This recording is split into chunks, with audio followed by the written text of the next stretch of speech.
The new patriotic party in the run-up to the 2016 election promised Ghanaians to implement a free senior high school program. Now, 9 months into office, the program has kick-started. However, does the implementation of the program in its current form really reflect what was promised Ghanaians? And could some of these challenges being experienced right now have been avoided with proper planning? And can the government really financially sustain this program in the near future? To discuss these and more, I have with me Honorable Ntim Fordjour, Member of Parliament for Assin South constituency, and you are watching The Hard Truth. I am Nana Akusia Kunidua Asante Samuels. Member of Parliament, Assin South constituency, and it's in our studio. He is Ntim Fordjour. Welcome to The Hard Truth. Thank you, Akusia. How old are you? Well, I'm still deciding. By the time we're done, maybe I might disclose. No, I'm asking because he looks so young and he's accomplished a lot, and I think congratulations for that. Oh, thank you. Anyway, Free SHS, and you have this beautiful polo shirt on, was promised by the NPP in the lead up to the 2016 elections. Now it has finally started. Looking at the journey to its final moment, what do you think has been the plus and the minuses of the program? Thank you very much, foremost, for the opportunity to be on your show. The show I've been following, you're doing great yourself. You have and your been. field. Thank you very much. And I'm glad to be on your show. And my special greetings to our viewers, particularly those doing the viewing from Assin South constituency.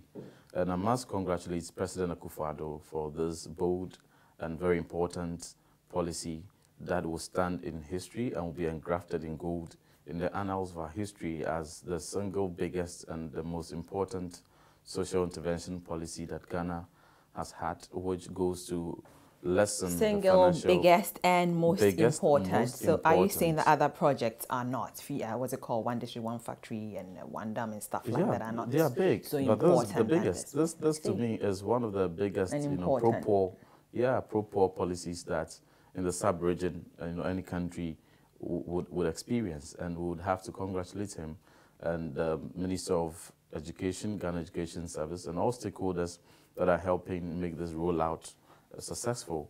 And I would begin with my personal story, which narrative is pretty much the same out there. I come from a humble background and typically completing JHS from Assin South DHS, which is one of the most remote areas in Central region. But thankfully, I set an academic record that to date in '99 that is yet to be broken. And then I had admission to Assin South Secondary School. Money to pay my admission fee was a struggle. Eventually, when my father was able to find money to pay, going through the 3 years was a real struggle. And I couldn't remember a single term that I could pay my fees upfront and with ease. There were times that I had to be chased out of dining hall because I had not paid my fees. I had to go weeks without, enjoying dining meals. And when the examination was coming, I was thinking it was a real burden for me as to how eventually I managed through the 3 years in Assin South Secondary School was just by the grace of God.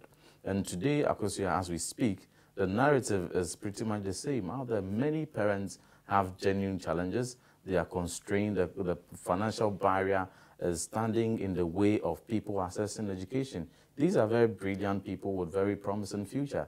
So the government coming in to prioritize education and ensuring equity and access for all students who qualify into second cycle institutions is a promise that has been well kept. In just the 9th month of the tenure of President Akufo-Addo, he has stayed faithful to the promise that he gave to the good people of Ghana. Yes. I mean, we said earlier it's starting, but what is it? What would you say are, okay, so he promised he's doing it. These are the pluses. What would you say the pluses are for this program? The pluses, essentially, all one needs is to have a child that has passed the BCE and placed in the school, and then you just go in there and then you pick up your form you fill, and that's it. You don't pay any fees. You are given free uniform, free textbooks, no SRC dues, no examination fee, no library fees, and these are very, very good developments. Parents are very excited. I had occasion to visit a few schools, and what I saw was quite pleasing. The joy on the hearts and faces of parents, and having to even make provision for the supply of textbooks, even 2-3 years, ahead of time, in not to just supply for first year and wait for subsequent years to supply. It's also important to note here the arrangement that has been put in place to ensure that schools will receive adequate supplies of meals for the first years, and for which buffer stock has been mandated to do that. And then various suppliers that are registered and assigned, various schools in districts, in regions have been zoned and then assigned to various suppliers to ensure that effective supply and prompt supply will be done to support. So in your opinion, everything is on course? In my opinion. Let's look at the minuses. What would you say they are? The challenges that initially was encountered was the placement for the CSSP, which is the IT software platform for placement of pupils into various SHS. There was the challenge. I would want to look at it from the point of view that for 267,000 students to have placement into the school of their choices, and 150 students who had to go on to the myghsresults.com platform to place themselves in available schools, must have been premised on how the arrangement of schools some students must have picked. I, for instance, didn't know anything about the arrangement of schools. I picked Agri Memorial first, Infantipim second, and St. Augustine's third. So, for instance, how was I going to have, if I missed my first choice, then obviously I was going to miss the subsequent choices. So if people fell into similar categories, then they were certainly not going to be placed in any of their chosen options, and for which arrangements were even promptly made for them to just go on to myghsresults.com to just look in various regions, any region of your choice, just click on it. The available schools will pop up, and you just had to place yourself. John, don't you think that those were some of the challenges? It's a fantastic program. You talked about you are a perfect example, and then you think that is going to help your constituency a lot, and other people in other deprived areas. Again, you talking about the arrangement and food and that everything it's in line. But what of again placement? We hear that people have been taken to places that, so I pick here Assin South girls, I'm from Tamale, and then I'm a day student. So what are issues like that? Those may be exceptional challenges that may probably come up, but essentially the arrangement has been put in place is to give priority to students that are coming from outside the catchment area in terms of boarding placement. So for instance, if a student were coming from Buem or Dambai or Pandai, or let's say Assin South, and going to Assin South, obviously those category of students are given priority in assigning boarding facilities. So that is the arrangement, and for all the schools I visited, that was the direction for placement of students in either day or boarding I get that. facility. Again, Samuel Upon, former coordinator of computerized schools selection placement system, he has observed and applauded the FSHS program. But he also felt that the method in using to place the student to the high schools would be problematic, considering the various challenges we are experiencing now with the placement exercise. Doesn't he have a valid point? I do not really appreciate the point he is making because the criteria for placing students in various institutions has not changed much.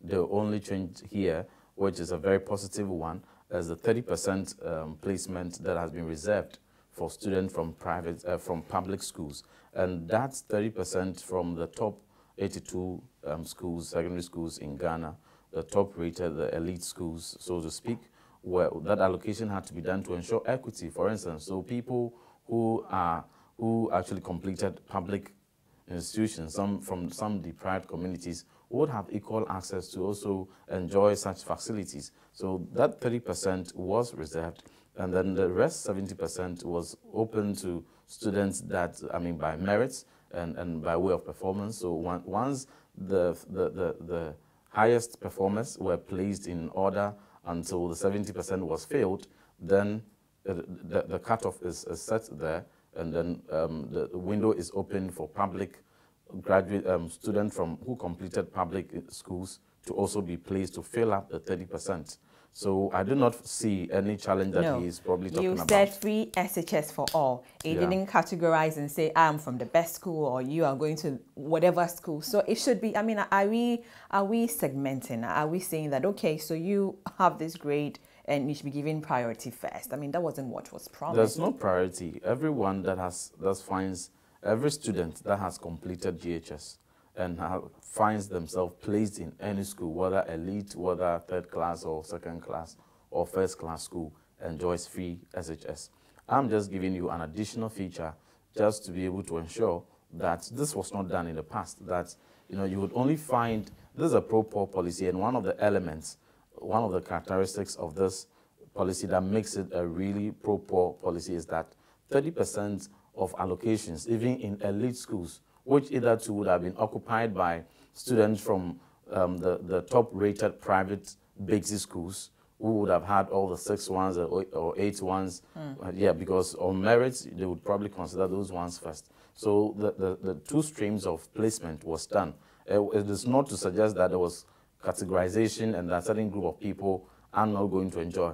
Everyone, whether you were placed in Adam Command Secondary School or in Fancy Secondary School, the Secretariat. But if I may explain that a bit clearly, what it says is that for all the top-rated schools, which in the past would have only been occupied by students from, very high-rated private basic schools, would now be a thing of the past. 30% has been reserved for anyone who completed any public school in any part of Ghana to have equal access to any of those elite schools. So once anyone found themselves in placement, whether through the initial CSSP placement or the self-placement through my ghsresults.com, once you have found yourself placed in the school, you qualify. And there's no categorization or segmentation whatsoever. Every student that is placed in any SHS and technical vocational school qualifies. Public institutions qualify. Again, the CSSPS Secretariat this year veered off the normal practice of placing the student 2 or 3 times by engaging the exercise once. Now, this situation, Mr. Opon again believes is what resulted in inability of most of the students to actually secure placement. Do you think your government courted trouble for itself by making some challenges for the process? There isn't. This is a massive improvement. On the contrary, this is a massive improvement. We witnessed regimes where, due to issues of delay in placement and other challenges with placement, first-year students would had to report to school somewhere in November, having lost about 2-3 months of the term. And so overall, at the end of the third year, they would have lost half of a term or probably even 2/3 of a term. But arrangements were put in place for prompt placement, and 267,000 were initially placed to schools of their choices. And then some of these challenges, as I enumerated, for some obvious reasons, may not be able to be placed within the first 4 schools of their choices. And quickly, arrangement was made for them to place themselves. As we speak, there's been, I'm told reliably, that there's 82% coverage. How many percent? 82%. 82%, right. Students out of the 92% who were successful in the BEC had received placement. So we are hoping that by the end of the month, we would have had 85% or even 100% coverage, and because allocation has been made for even 100%, if we should even get there, budgetary allocation has been made. 400 million Ghana cedis, what is actually needed for the 85% budgeted, 84% planned expectation based on the baseline of 72% pass rate or accumulation rate, absorption rate into various SHS in the time past. So as an incremental policy, in the most prudent way, you would want to, from the baseline of 72% access into SHS, peg it as 85%. Notwithstanding, we give approval in a budget for 480 million cedis, just to speak that should we even get to a point where we are having 100% absorption, funds have been made available to take care of them. What of this? Some people also believe that the free SHS coordinator interfered in the works of the coordinator of the CSSPS, and this has resulted in some of the problems we are seeing now. Could that be the case? Is that how you see it? Well, I have not come across any such allegation of any interference by any office in the work of CSSP. So I would not be able to speak to it. I have observed close collaboration, effective collaboration between GS, CSSP, Ministry of Education, and the Free SHS Secretariat, and all relevant institutions and implementing agencies who are helping strongly for the effective running of this policy. And I commend them for that effective collaboration that they fostered.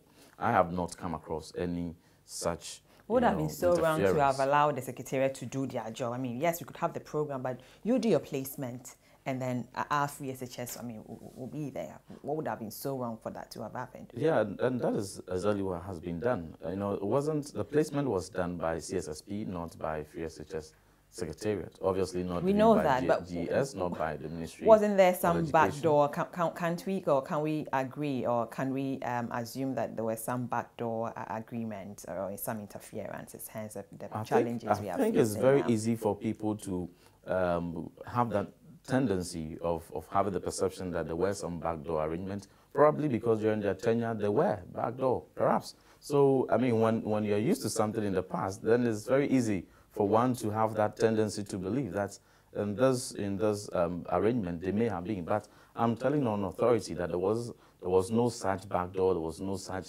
violations or whatsoever. The right procedures were followed, things were properly done this time, and that's the product we are seeing now.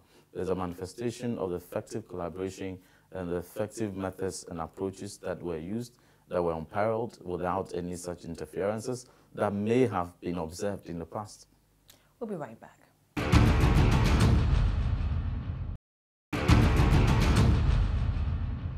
Welcome back. You are still watching The Hard Truth. I still have MP for Assin South in the studio, John Ntim Fordjour.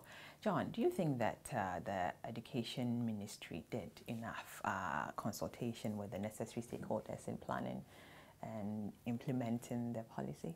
There was extensive consultations with all relevant stakeholders, with all teacher unions, with CHAS, with the ministries, with the implementing agencies under the ministry, and all relevant stakeholders that were essential in coming on board. As input were taken from them, and there were extensive, consultations, and which I believe has resulted in the successful takeoff. There would have been teething and very real challenges if the collaborations and the consultations. If consultations were enough, why could the Conference of Assisted Secondary Schools call on government to prepare a proper document which determines as the free SHS Bible for heads of schools to aid the successful implementation of the policy? Why would they say that?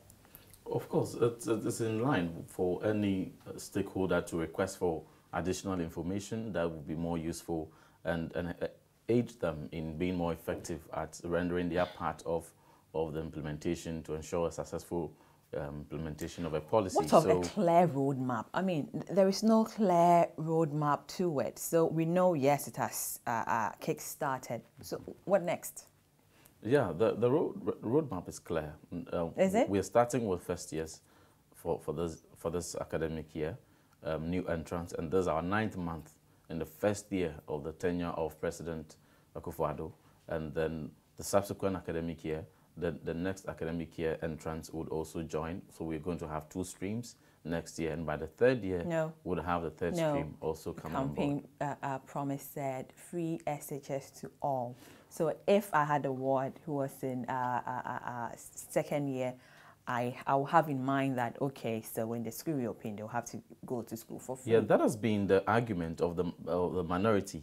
And for me, I would not falter any apolitical. I mean, it's my argument, it's not the minority. Yeah, I would not falter someone like yourself when you come up with such an argument. But for we as politicians, we all understand, and even as citizens, we understand that the social contract that any party would enter into with the good people of the land is tied up into a 4-year context. The tenure of any political mandate is 4 years in our land. And so if I came to you and sought for your approval, and then we engaged on certain expectations which I mentioned to you, and upon which you felt was good for you to assist that I come to power, it is within the except, of course. I'm thinking, in the run-up to the 20th election, so no one mentioned what here did you tell, I'm asking you, Assin South, yeah. What did you tell your constituents regarding, you know, yes. We told the people that we're going to give you free SHS. And that is exactly what we are doing. And we're saying here that this is even the first year. We didn't even give make an excuse that, oh, it's just our first year, we need time to put things together, so give us a second year or third year. As we were seeing previously, when government had only started attacking the implementation of their campaign promises during campaign years, like in the fourth year, that is when people had to construct roads and certain deliverables. On page 104 of the promised. NPP 2016 manifesto, your party promised to provide free education for all Ghanaian children up to senior high school. On page 107 of the manifesto, again, is stated that the NPP will redefine basic education to include senior high school, covering vocational agriculture and technical schools, and make it available for free and universal basics for all Ghanaians. Exactly. So that is exactly what we said. And there was no mention anywhere that we're going to start at this year or this point or that point. All that is put in 4-year context.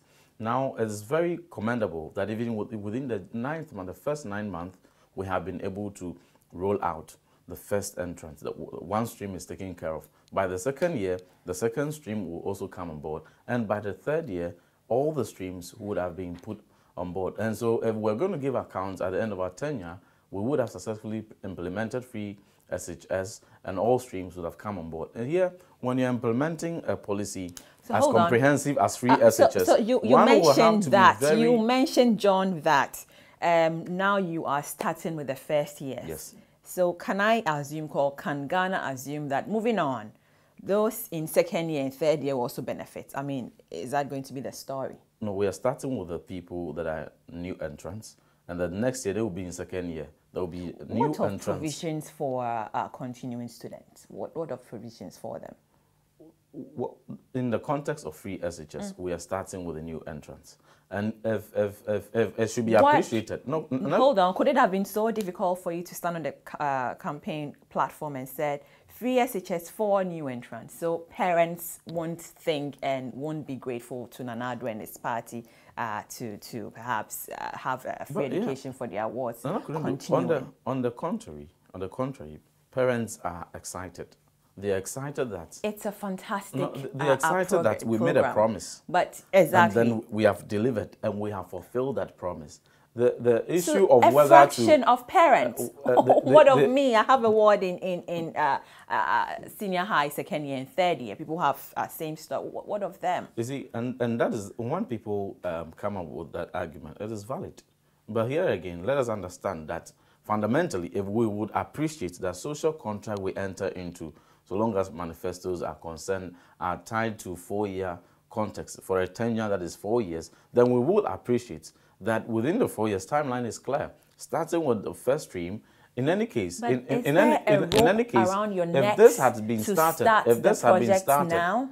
What I always say is that in the last 4 years, if the government had even started enrolling half of every stream, for instance, even the first year, half of them every year, by 2016, would have had all the streams on board. So if we are coming here and we are showing commitment, and we are saying here that we are starting with the first entrance in a manner that will be very sustainable, in a manner that will be most beneficial, and then the second year, the subsequent batches, the next batch will also be rolled on. We must appreciate, we must not assert that for the fact that third years and second years are not part to this rollout, is a complete deviation from what we said. We did not say that. John, the NDC government received huge criticisms from elements of your party for trying to implement free SHS in a progressive manner.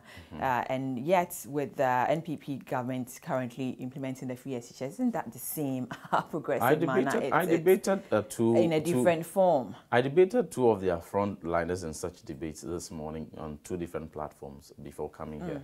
And the argument is completely flawed.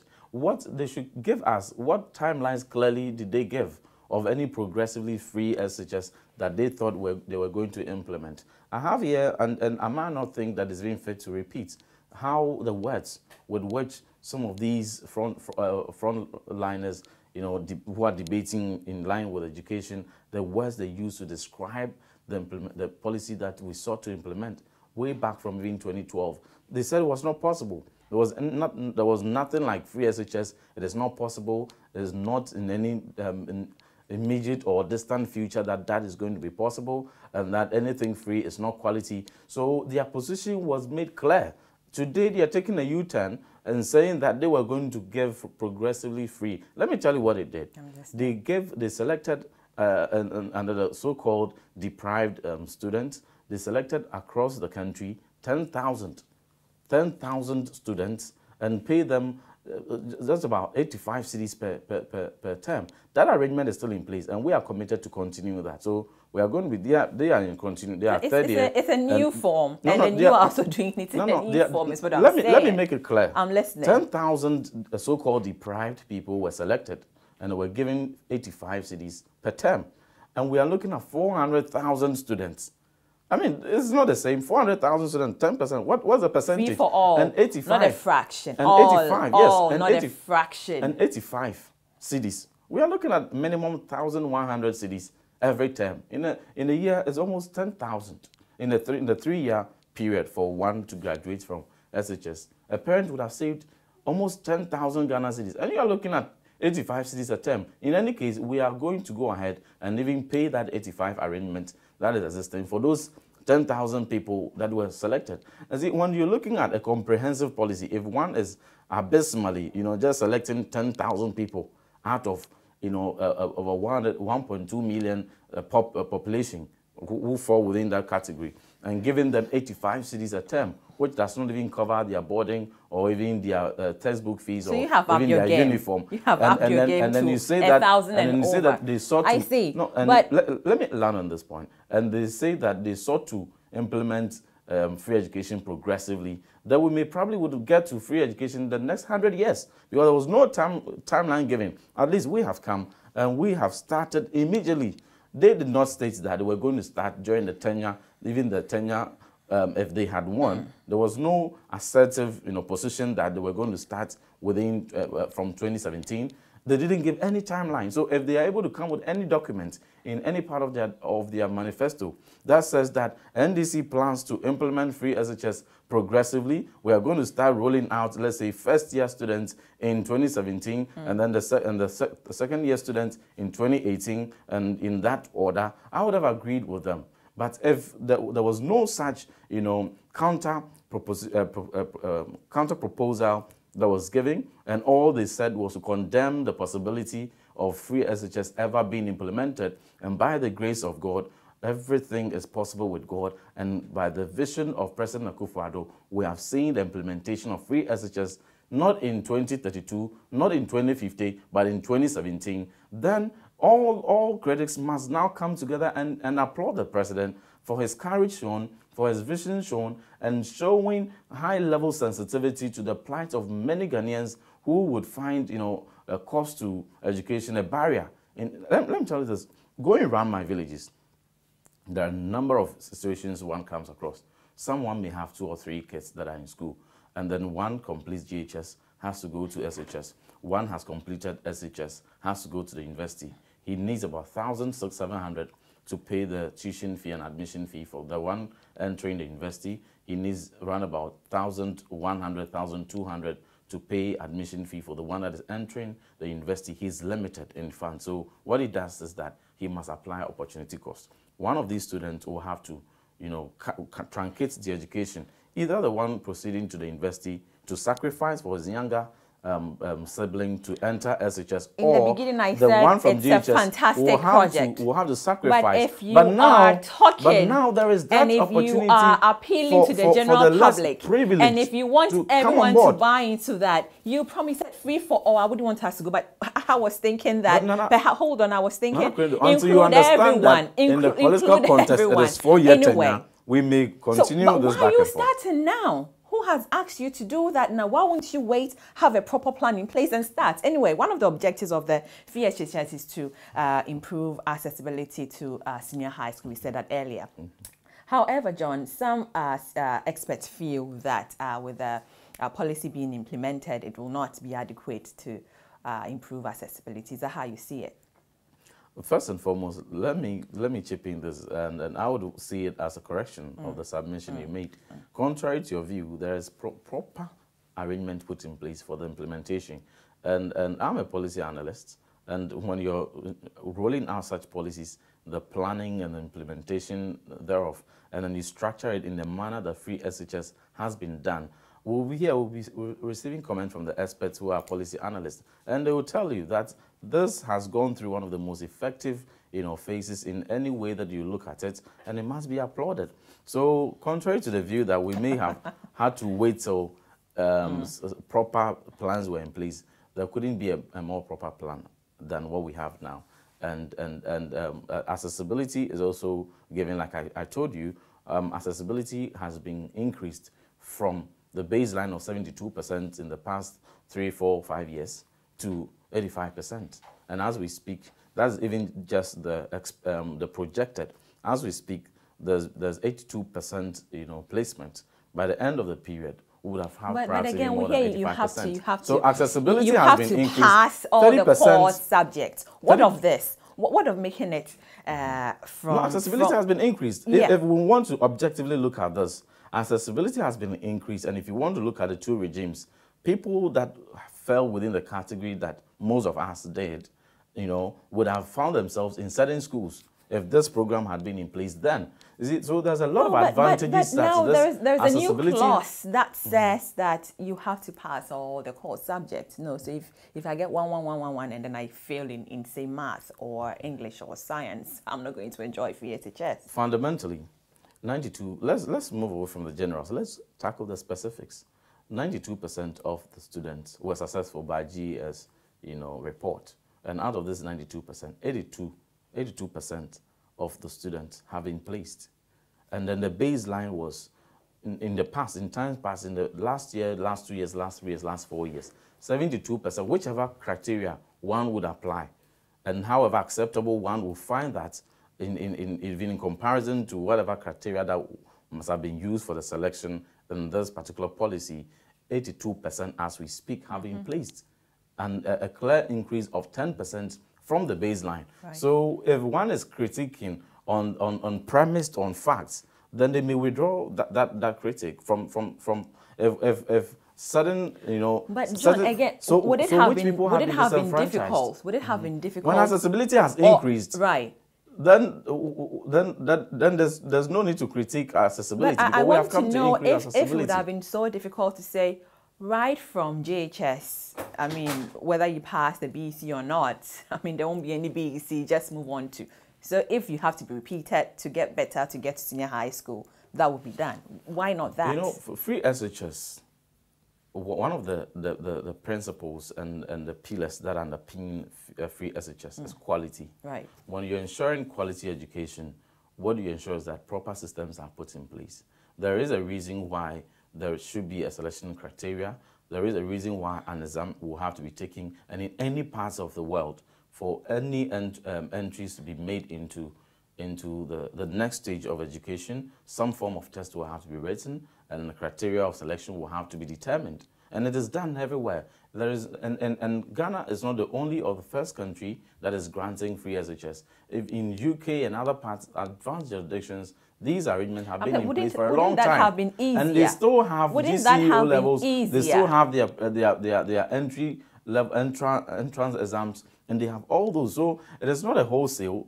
Countries that have practiced this successfully. But you can repeat them. So before you get to JHS1, if you don't do it, you are repeated. What I'm saying is that if we're even benchmarking best practices elsewhere in advanced jurisdictions, those who have practiced free education for close to 5 decades, they do not do wholesale transfers. Who said wholesale? Who said if you are repeated? I'm saying that so if you don't pass, if you don't fare well, you are repeated in your class. So you are better on, you move on to the next stage. I mean, couldn't we have done that again? We have the GS has the terminal method of assessment, which goes internally to assess the students. Exactly. And then, well, those are internal, and it's important that we have standardized way of measuring the performance of people. I may probably not be doing well in my school terminal exam, but perhaps if you put me in school B, I may probably come first. So it's important that we do not repeat them as per school's internal and terminal examinations, but we have a standardized examination that determines, you know, the credibility or eligibility of the progression of the students. And credit to the NDC government in the previous administration, they instituted an arrangement for even people who may not have passed who may not have been successful in BEC to have the chance to sit privately.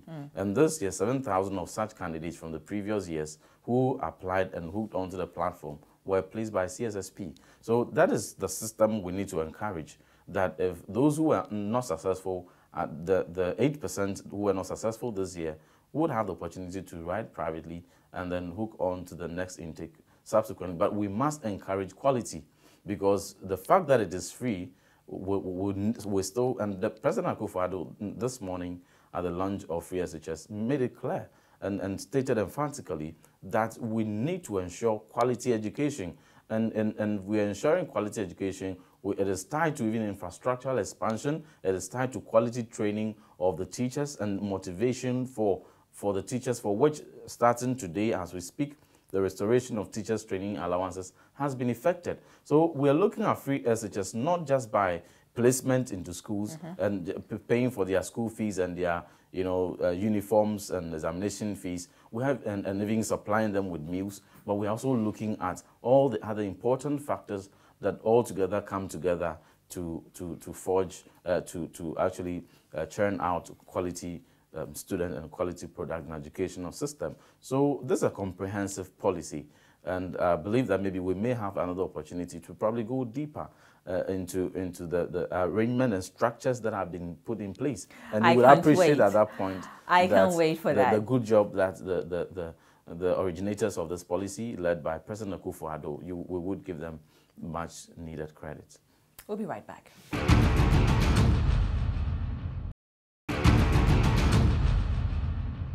Ntim Fordjour, MP Assin South, is still here. Now, I want to know, I have sustainability concerns. I've said earlier that, you know, the initiative, without a doubt, it's a fantastic and brilliant idea. The government has not, however, made known to the public on how and where it will get funds to sustain the policy. Should we be worried?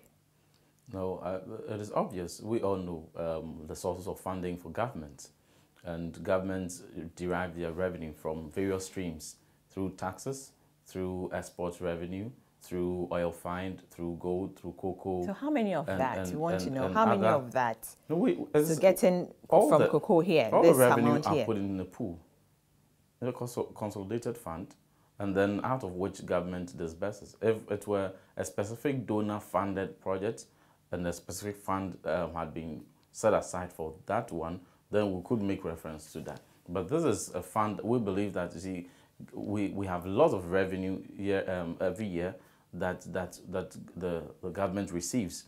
And just a portion of that revenue could be prioritized. 400 million and over every year? 480, yeah, 480. And let me just cast your mind a bit on some of the researches you and I are familiar with. Every year, researchers world over conduct corruption research on sub-Saharan Africa, Ghana as well, and they come out with figures and of estimated amount of money that they perceive or they have ascertained to have been lost through corruption. and it always far outweighs what we receive from donor countries. So if that but why assertion is correct, what it means why is that can't the if government we're be going specific? to, This amount's coming from here, from what you're saying. We're taking money from everywhere, bits from every, putting it together in the pool, and exactly. we take that's what part of it. That's what we have said, and the government has said. But maybe some people are just expecting that we would say that we are using cocoa money for free SHS. Then perhaps they may find it acceptable. Won't that be easier? No, but that's not what we're doing. We're not just taking cocoa money, or we are not just taking oil money, or we are not just taking taxpayers' money. It's a combination of all the other streams of revenue that are channeled to the government, and that a portion of it is what we're using. And back to the point that I was making, the losses, the seepages, the leakages in the public purse that are attributed to corruption every year. Right. If government is going to seal those leakages and seal those losses, we're going to have enough to be able to prioritize our needs. And leadership, as President Akufo-Addo always puts it, it's about choices and it's about priority. One may prioritize other programs. One may not see the need to ensure that certain holes are tightened to prevent leakages, to retain the little we have, to ensure we can prioritize it for what we deem as a society as our most important needs at the moment. And just the $72 million scandal that rocked Senate, it translates to 345 million Ghana cedis.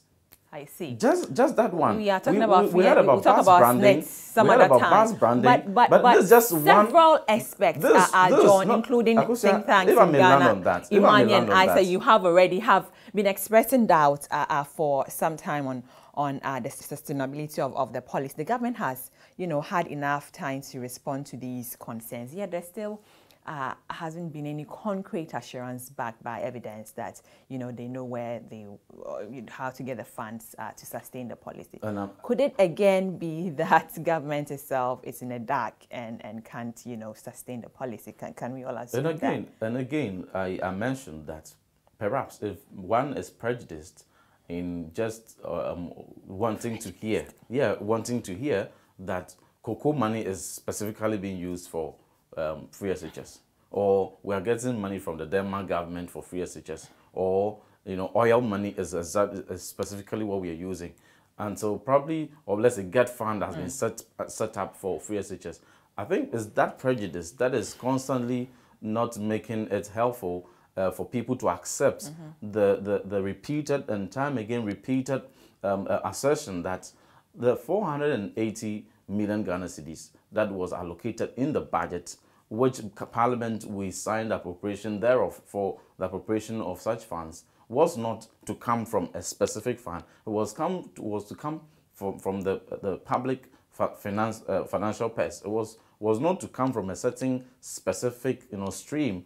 But it looks like until one so government is not in the dark at all. There's a roadmap for sustainability. We have our sources of funding. How does the government receive funding? Through these sources of revenue that I mentioned, through taxes, through exports, through oil, through gold, through all these. And all put together, we manage it for the programs that the government has. And we're saying that until maybe someone would hear that we are using cocoa money for free SHS, they may not feel satisfied that we actually know where we are getting the monies from. And that's the assertion I want to clear and repeat, that we are taking funding from the public purse, from a pool of all the streams of revenue government receives, out of which we are just taking this portion. And I just gave you one or two instances of certain instances we could have sealed those $72 million translates to 345 million Ghana cedis. Bus branding, name the other ones. I'm not even to talk of allegations that are yet to be founded. I'm not even that still linger in perception, which will eventually be investigated next month anyway, and the culprit brought to book anyway, because that is what Ghanaians are expecting. But I'm talking about the ones that are founded, the ones that are investigated, the ones that were established. All those losses, even in just a single transaction, if that savings had been made, we could have just used that to finance a whole year's free SHS program. And that is what the president has asserted time and time again, that we just have to look at reorganization. We just have to look at how we manage our financial resources and ensure that the little that we are left here with, if we would prioritize and we would prevent the bane of the few people, you know, unlawfully and wrongfully misappropriating it, then we will have enough left to ensure that our kids and are well educated, and then the poor that finds cost as a barrier to furthering the world's education will no longer have such a burden. That is a direction that we must all applaud. But John, what do you again see as the single most difficult challenge that has the ability to impede the success of the implementation of the SHS policy? Every policy has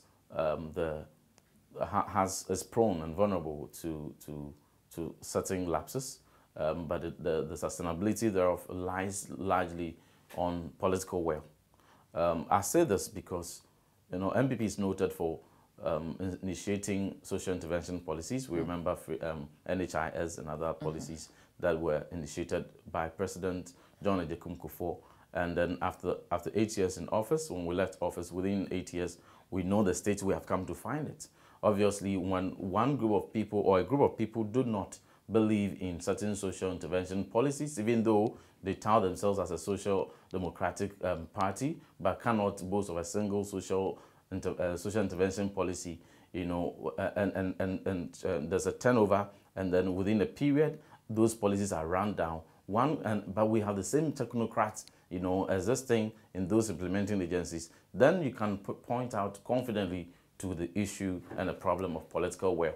But here again, with the right political will, we believe that presidents that will come after President Akufo-Addo will have to show commitment to ensure that this policy is run, because it's very important, and generations yet unborn will come and benefit from this. And that is where I think many Ghanaians have taken a cue that let us take a look at the past 10 years and 12 years and certain initiatives that were started. And when there was turnover from NPP to NDC, the states that we found, for instance, NHIS, at the moment, I want to be careful in using any adjective to even describe it, but you and I are aware, the viewers are aware, the state that NHIS is found in at the moment. So they've taken a cue from that. In the unlikely event where a different party comes, I mean, I know where you're going. And that's the point that I'm asking. That's the point that I'm landing. In the likelihood where NDC comes again, and they say, no, we don't want free SHS, what happens? If NDC comes again, right, it would just be a matter of, you know, political will. And if they fail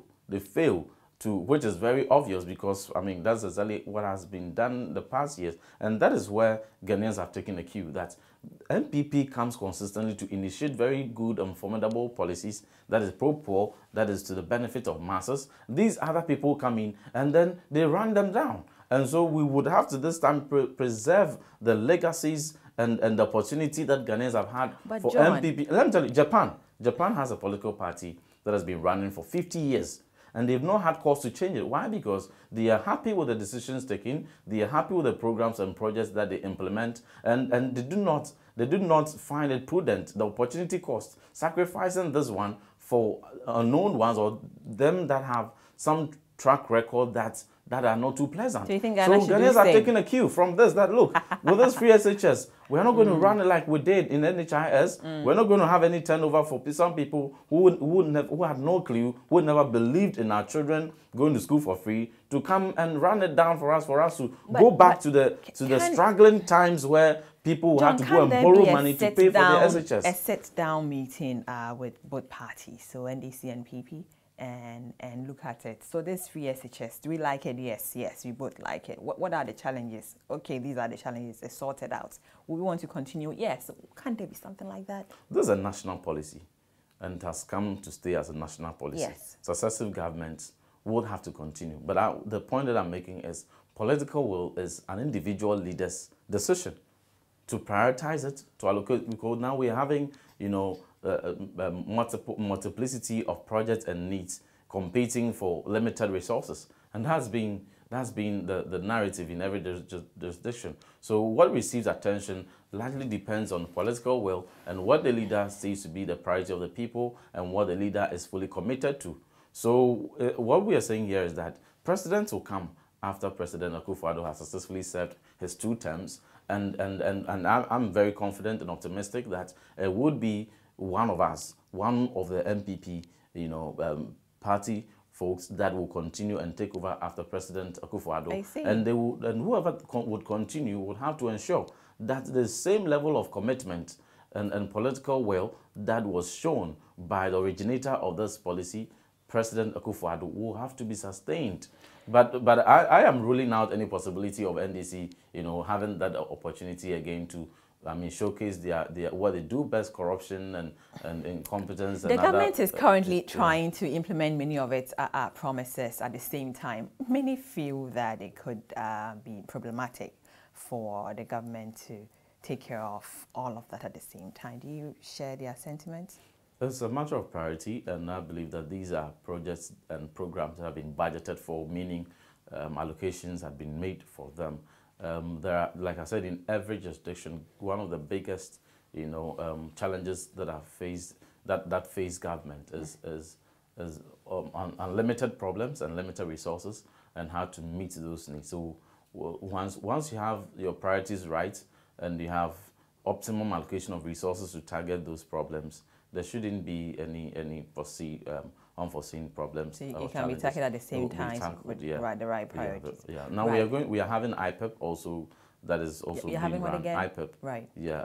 It's a poverty alleviation program set up to ensure that we'll tackle infrastructure at the grassroots levels, where $1 million per every constituency is allocated every year, and here people within the stakeholders within that district or constituency, the chiefs, assembly members, and the district assembly, the member of parliament, and other important stakeholders would decide. For instance, the local chief will decide, this is the development needs we have in this area, and these are the ones we want prioritized. These are the ones we want to use the money for. All that is underway. Okay. So essentially, President Akufo-Addo is tackling the issue of poverty alleviation from the angle or at the grassroots through infrastructural development, at the same time also lifting the heavy burden of educational cost of parents and the savings of 1,100 cedis that one may have had to pay this term, and the cumulative about 10,000 cedis for the entire 3-year period that parents would have spent on their award could be put to an alternative use and will be retained in the pockets of the parents. And this is how countries must run.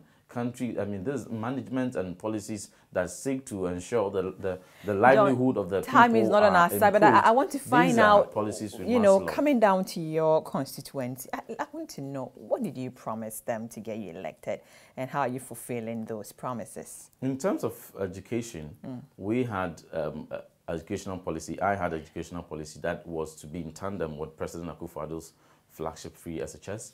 And so I thought that in the 4 years, President Akufo-Addo will be relieving the burden of second cycle institutions. So why don't I also tackle tertiary? So after President Akufo-Addo has finished, helping parents push through their kids through second cycle institution, then the burden would now be visible when parents will have to further, even though what would have been alleviated to a point, but there will still be some need for people to continue to the university, to the tertiary, to nursing training. And in Assin South, Assin South one of the most deprived constituencies in Ghana. And I thought that we will need more doctors, we will need more nurses, we will need more teachers, we will need more engineers. And those are also produced at the tertiary level. So I instituted a MP's tertiary scholarship scheme. I launched it last Thursday. I disbursed a total of 30,000 cedis to some selected brilliant but needy students, 75 of them from each and every of the 25 lecturer areas that we have. And I seek to expand it. I'm calling on other corporate bodies and individuals to come on board and to donate and into the fund. So the 30,000 that we even launched or disbursed at the maiden program probably can even be increased to 100,000, 200,000 per hour, depending on how much support that we get. But at the moment, it's just a personal funding that I'm using. And the parents were excited. The students were very happy that for the first time such program has been instituted. That said, on the educational front, I've given scholarship package for those who are not successful in their SHS WASI examination to have the opportunity to sit remedials, and I've funded their 1-year training, retraining period, and housing them, you know, in very comfortable hostels in one of the flagship, you know, remedial institutions. I do college, to be specific, in conjunction with Professor Esibu, the chairman or the CEO of I Do College. We have a fantastic package for them. And as we speak, the first batch of 20 are writing, they are sitting various papers in the private, the NOVDEC, what we call NOVDEC. On that said, on the educational front, about 50 communities in my rounds in Assin South, even in our 21st century, were without access to network. You know, they couldn't, if you had your phone, you wouldn't even have access to call, including my own village, Assin Krua. And 50 of them, you can't even make calls. I visit my village and you can't reach me. And that was a very pathetic narrative. So one of the foremost steps I took was to engage GIFEC, and thankfully they came to our aid. And 2 weeks ago, we cast off for construction of 3 masts that are strategically positioned, and that is going to extend coverage to 10 kilometers diameter or 5 kilometers radius, and all the communities that would fall within that catchment would have access to network. Quite a lot. So 25. So that is going to, that initial program is going to grant access to 25 communities who would have access to network, and not only that, to internet connectivity. And we are rolling that progressively, and we're believing God that in the next 2 years we'll have 100% network and telecommunication coverage. Finally, in the next few seconds, what would you tell parents who says, oh, I'm disappointed because I felt or I heard Nana say free SHS to all, but it's now boiled down to just freshers? And what would you tell them? What I'll tell them is that we have to be very grateful that we promised and we have fulfilled it, even in just our first year and our 9th month. And the confidence has now been shown that this was a promise made for 4 years, and if it has begun and taking 1/3 of the population that fall within that category, just even in the 9th month, then by the 2nd, 3rd year, they would have had 100% coverage, and that promise would have been fully fulfilled. Thank you very much, John. Thank you. Thank John you. Ntim Fordjour is the MP for Assin South constituency, and I'm a Reverend Minister too. Oh, which church? Victory Bible Church. Oh my goodness. I pastor the East Legon branch. So that's Osofo Honorable John Ntim Fordjour. What do you think? Now, the government promised free SHS for all. Now, they are just limiting it to first years. Let's have this conversation going on all our social media platforms, on your screens. Now, catch the program tomorrow morning. It's at 9 to 10 a.m. My name is Nana Akosia Kunidwa Santi Samuels. Thank you for watching. Have a good night.